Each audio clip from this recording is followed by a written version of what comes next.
지금 이 순간을 살아라. 5장. 지금 여기에 깨어 있다는 것. 순수 의식의 실현. 깨어 있다는 것은 현존하는 것과 같습니까? 우리가 존재를 의식할 때는 사실 존재가 스스로를 의식하는 것입니다. 존재가 자신을 의식하게 되면 그것이 현존입니다. 존재, 의식, 그리고 삶은 동의어이기 때문에 현존이란 자신을 의식하는 의식이라고 말할 수 있습니다. 혹은 생명이 자의식을 획득하는 것이라고 말할 수도 있을 것입니다. 그러나 단어에 집착하지 마십시오. 이해하려고 노력하지 마십시오.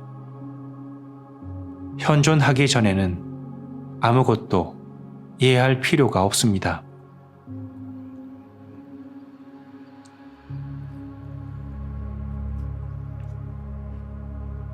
질문. 방금 당신이 한 이야기는 현존, 즉 궁극적인 초월적 실제는 아직 완전하지 않으며 지금도 발전 과정을 겪고 있다는 의미를 함축하고 있는 듯합니다. 신은 개인적 성숙을 위한 시간을 필요로 할까요? 그렇습니다. 물질화된 세상의 제한된 시각으로 보자면 그렇다고 말할 수 있습니다. 성경에서 하느님은 선언합니다. 나는 알파요 오메가이다. 나는 살아있는 유일자이다. 시간을 초월한 신이 거주하는 왕국이자 우리의 집이기도 한 그곳에서는 시작과 끝, 알파와 오메가가 하나입니다.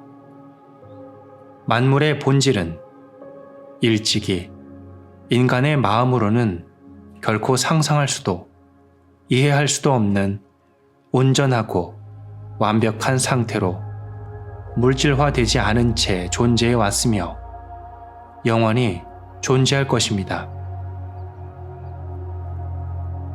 그러나 서로가 분리되어 있다고 느끼는 우리에게 시간을 초월한 완전함이란 불가해한 개념입니다. 영원한 근원으로부터 발산되는 의식이 하나의 발전 과정에 속하는 것처럼 보이는 것도 모두 우리의 이해가 부족하기 때문입니다. 그럼에도 불구하고 잠시 이 세상 안에서 일어나는 의식의 진화에 대해 이야기하고자 합니다. 만물은 존재를, 신의 본질을, 어느 정도의 의식을 갖고 있습니다. 돌멩이조차도 미미한 정도나마 의식을 갖고 있습니다. 그렇지 않으면 존재할 수 없으며 원자와 분자로 흩어질 것입니다. 모든 것은 살아 있습니다. 태양, 지구, 행성, 동물, 인간 등 만물은 다양한 의식의 표현이요. 모습을 갖고 물질화된 의식의 표현입니다. 세상은 의식이 사고 형태와 물질적 형태를 취하면서 생겨납니다. 이 지구상의 수많은 생명체를 보십시오.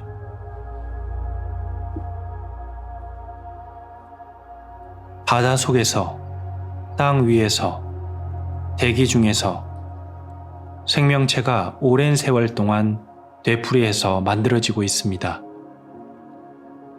도대체 그 목적이 뭘까요? 누군가가 혹은 무언가가 형태를 갖고 게임을 하는 것 아닐까요? 고대 인도의 선지자들은 스스로에게 그런 질문들을 했습니다. 그들은 세상살이란 신이 벌이는 신성한 게임 같은 것이라고 보았습니다. 그 게임에서 개별적인 생명체들은 그다지 중요하지 않은 게 분명합니다. 바다 속에서는 대부분의 생명체가 태어난 지 몇 분도 되지 않아서 죽고 맙니다. 인간의 형태 역시 꽤 빠른 속도로 먼지로 변하며 언제 존재했느냐는 듯이 사라집니다. 이것이 비극적이거나 잔인한 것일까요? 우리가 스스로 분리된 개체라고 느끼는 한 그것은 진실입니다. 저마다의 의식이란 신의 본질이 형상 속에 스스로를 표현하고 있는 것임을 잊고 지내는 한 인생은 분명 비극입니다. 그럼에도 당신이 당신 자신 안에 있는 순수 의식으로서의 신의 본질을 깨닫기 전에는 진정으로 그것을 알 수 없습니다. 당신의 수족관에서 물고기 한 마리가 태어났다고 합시다. 당신은 그 물고기를 존이라고 부르고 출생증명서를 작성하고 족보를 만듭니다. 그러고 나서 2분쯤 후에 그 물고기가 다른 물고기에게 잡아먹힌다면 그것은 비극입니다. 그것이 비극인 이유는 당신이 물고기에게 분리된 자아가 있다고 생각했기 때문입니다. 당신은 역동적인 과정에 있는 하나의 단편, 하나가 추는 춤을 보고 거기에서 분리된 개체를 만들어낸 것입니다. 의식은 형상들 안에서 자기 자신을 완전하게 잃어버릴 만큼의 복잡성에 이를 때까지 여러 가지 형태로 변장합니다. 오늘날의 인간들에게 의식은 그렇게 변장된 형태의 것과 동일시 되었습니다. 자신을 오로지 모습으로만 알고 있으므로 육체적이고 심리적인 모습이 소멸될까봐 두려워하면서 살고 있습니다. 이것이 에고의 마음이며 그로 인해 심각한 부작용이 일어납니다. 마치 진화 과정에서 무언가가 심각하게 잘못된 것이 아닌가 싶을 정도입니다. 그러나 이건 역시 신이 하는 게임의 일부입니다. 결국 이렇듯 명백한 부작용에 의해 만들어지는 고통의 중압감으로 말미암아 의식은 모습과의 동일시에서 벗어나게 될 것이고 자신이 형상일 뿐이라는 꿈에서 깨어나게 될 것입니다. 결국은 자의식을 다시 찾게 되지만 그 자의식은 그것을 잃어버릴 때보다 훨씬 차원이 깊어질 것입니다. 예수는 이러한 과정을 돌아온 탕자라는 비유를 들어 설명합니다. 아버지의 집을 떠났던 아들이 재산을 다 탕진하고 빈털터리가 되어 집에 돌아옵니다. 그가 돌아왔을 때 아버지는 아들을 전보다 더 사랑합니다. 아들의 상태는 예전과 같으면서도 같지 않습니다. 한결 깊어진 것입니다. 이 비유는 완벽한 무지의 상태에서 시작되어 세속적인 불완전함과 악을 거쳐 완전한 깨어있음으로 가는 여정을 그리고 있습니다. 당신은 이제 마음을 지켜보는 자가 되어 현존하라는 말에 더 깊고 넓은 의미를 알아차렸을지도 모릅니다.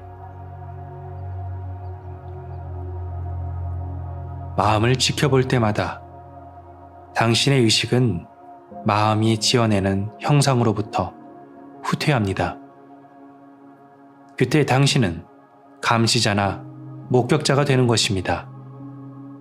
지켜보는 자로서의 의식이 점점 강해지면서 형상 뒤에 있는 순수 의식이 되어가고 마음의 구조는 허물어집니다.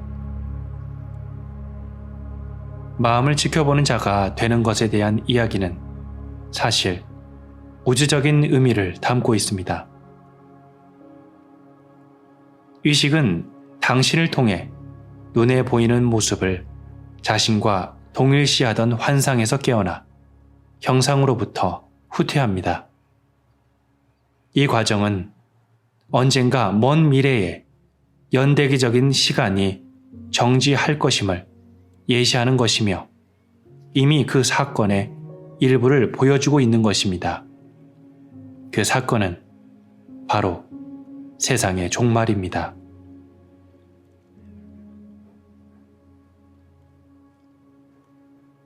의식이 육체와 마음이 지어내는 형상에서 벗어나 자유롭게 되면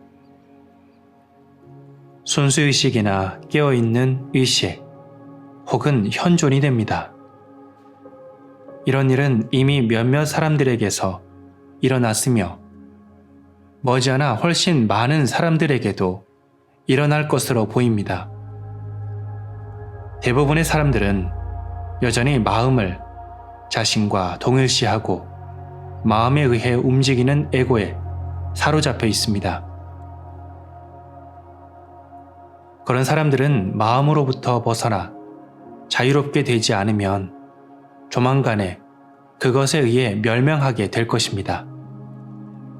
혼란, 갈등, 폭력, 질병, 절망, 광기가 점점 더 심해질 것입니다. 에고의 마음은 침몰하는 배와도 같아서 거기에서 내리지 않으면 배와 함께 가라앉게 됩니다.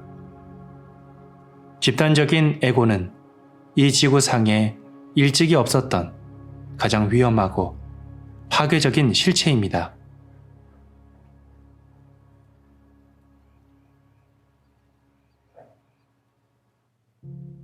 인간의 의식이 변하지 않는다면 이 지구상에 어떤 일이 일어나리라고 생각하십니까?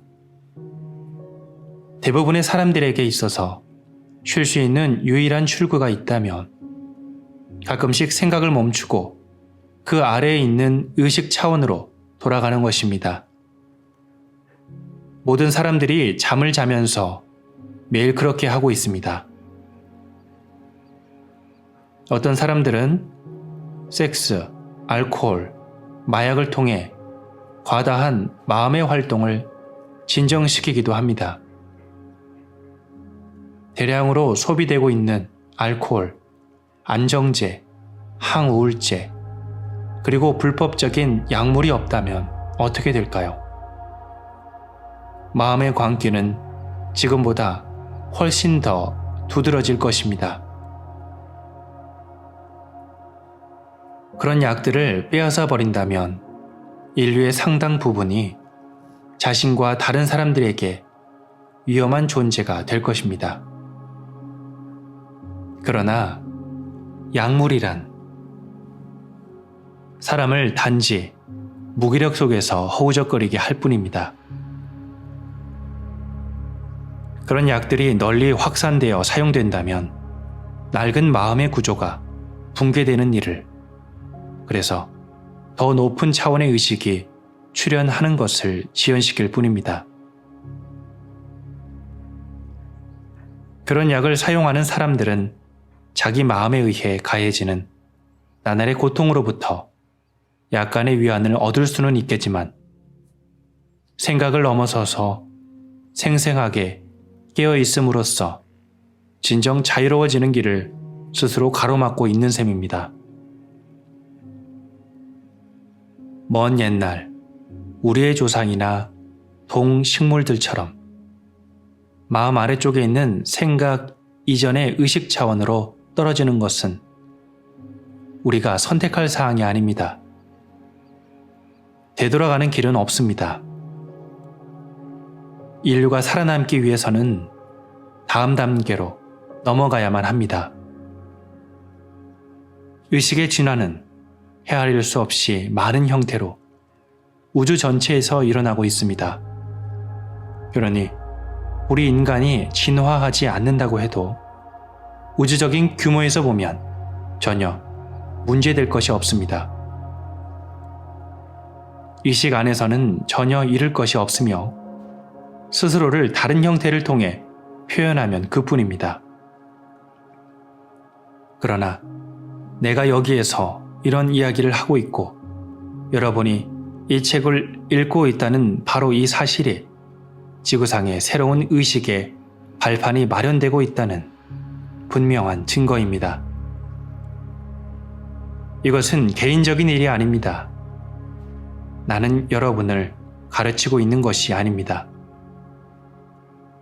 여러분 자신의 의식이며 여러분 자신에게 귀를 기울이고 있는 것입니다.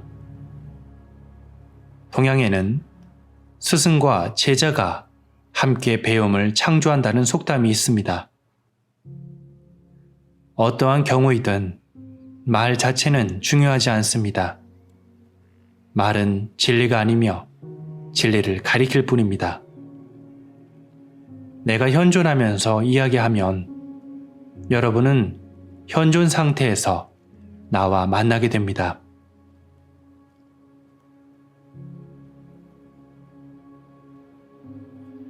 내가 사용하는 단어는 모든 언어가 그렇듯 예전부터 사용되어 왔고 저마다 쓰임새가 있지만 단어로서 전달하는 의미와는 별도로 현존의 고주파 에너지를 전달합니다. 침묵은 현존을 전달하는 훨씬 더 강력한 도구입니다. 내가 말하는 것을 듣거나 읽으면서 단어 사이에 혹은 그 밑바닥을 흐르고 있는 침묵을 인식하십시오. 그 틈새를 인식하십시오. 침묵에 귀 기울이면 언제 어디서든 직접적으로 쉽게 현존할 수 있게 됩니다. 잡음이 있다고 해도 소리와 소리 사이 혹은 그 밑바닥에는 언제나 침묵이 있습니다. 침묵에 귀 기울이자마자 여러분 안에는 즉각 고요함이 창조됩니다. 여러분의 내면이 고요해야만 외부의 침묵을 인식할 수 있습니다. 이러한 고요함이란 현존이 아니고 무엇이겠습니까? 생각의 형태에서 자유로운 의식이 아니고 무엇이겠습니까? 우리가 지금껏 이야기해온 생생한 깨달음 또한 그것과 다르지 않을 것입니다.